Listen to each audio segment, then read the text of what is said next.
Well, I'm happy to say that the momentum did continue upwards, but it knocked back just a little bit.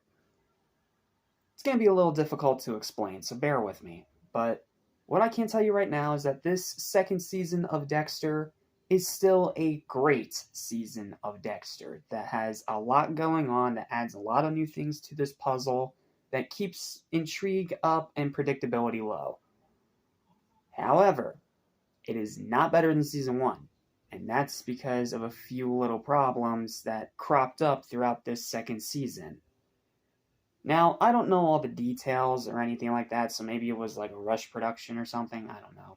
I don't know how corporate stuff works, but for some reason, this one is just not as great this second time around. It's still great, but just not quite as great. I will do my best to explain, but please bear with me if this seems like a bit more of a scatterbrained review, okay? Alright, let's dive in together.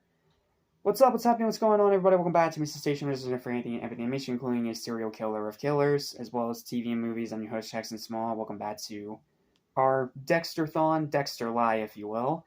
And welcome to my review of Season 2 of Dexter. Now, if you saw my Season 1 review that I literally just put out, you know that I absolutely loved it. I thought it was a really strong beginning to this series, and it was so different and unique from other crime shows out there. Well, it is still different and unique, but this season did hit a few speed bumps. I will do my best to explain, but please, again, forgive me if it's a bit vague or scatterbrained. I literally just finished watching this season today, so it's still kind of processing through my head. So, with all that said, let's not waste any time.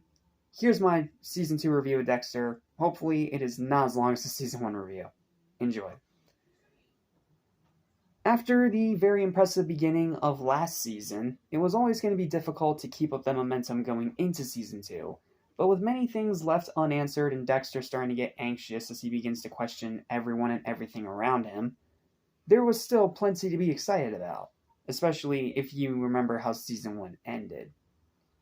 I'm just going to give a spoiler warning here for the ending of Season 1, with the ice truck killer turning out to be the person that was dating Deborah, and that person actually ended up not being the person Deborah thought that he was, and it turns out that this ice truck killer is actually Dexter's long-lost brother. And he tries to get Dexter to kill Deborah, putting her on the table the same way Dexter does with all his victims. But he does the opposite. He saves Deborah. He chases away the ice truck killer. I'm not going to say his real name because that is a spoiler. But to make a long story short, Dexter does get to kill him at the very end of the season. And that continues into this season. As this season he starts feeling feelings, because his brother was the one person that would actually understand why he is how he is. So there's that familial connection that has now been severed.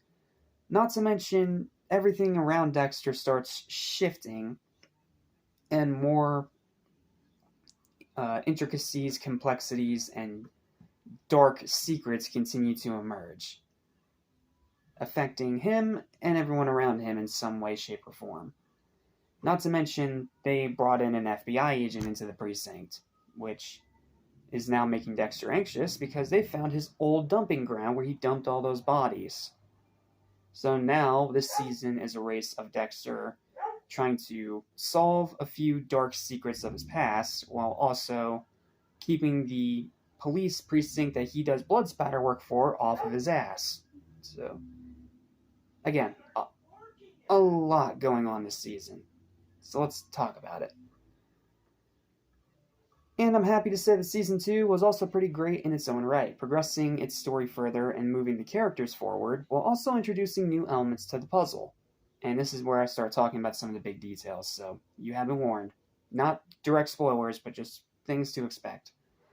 The introduction of Lila and her manipulative tendencies as a secondary antagonist, Dokes closing in on Dexter's dark secrets, a change in command at the precinct, like I said, FBI agent, Rita's relationship with Dex hitting a rough patch from a misunderstanding, Deborah sleeping with that FBI agent and getting over her trauma from the ice truck killer, Dex beginning to question his adoptive father and his own code, and Dex mourning his brother after being forced to kill him, are just a few of the many things that occur throughout the 12 episodes of this season. And thankfully, just like last season, the writing is strong enough to support all of that, as it gives each story its own time to develop and fully evolve all throughout the season, keeping the ship steering straight into the tame waters rather than crashing into the rocks. Which, I mean, it does eventually crash into the rocks, because we all know seasons 7 and 8 is when it started to go downhill, but we will get there when we get there. Then, of course, all the positives from last season are still here, too. The acting, the storytelling, the kills, the tone, etc., etc., etc. Go watch my last review if you want more on that. Wrapping everything up in a gruesome bow of intestines. Add on another wild finale that no one will see coming, and you've got another strong outing from this killer of killers that will keep audiences hooked in even longer than last time. Sure, this is where we start running into problems. The biggest one being that the pacing is a bit erratic. Some episodes work as a nice slow burn, and other ones try to throw in a little too much at one time. So it messes with the pacing, especially in the later half of the season. The runtime is still 12 hours, so in other words, it would take you a full day without any sleep to get through just these first 2 seasons, because both add up to about 24 hours. And it's not quite as rewatchable as Season 1. Season 1, it was a lot more rewatchable, it was a lot more simple, and it was a lot less complicated. But it's still a great follow-up nevertheless. This is still a great season of Dexter. This is just when we start running into tiny little problems that will end up becoming big problems when we get to Seasons 6, 7, and especially Season 8. But with all that said, for now, this is still a great season of the show, and if you haven't watched it yet, you need to watch it. Final verdict, 8 out of 10. Half a point under the original. It's almost up there with Season 1, but just not quite, because the pacing ended up getting a bit off the rails.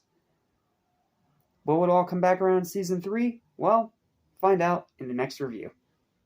Excited for what comes up ahead.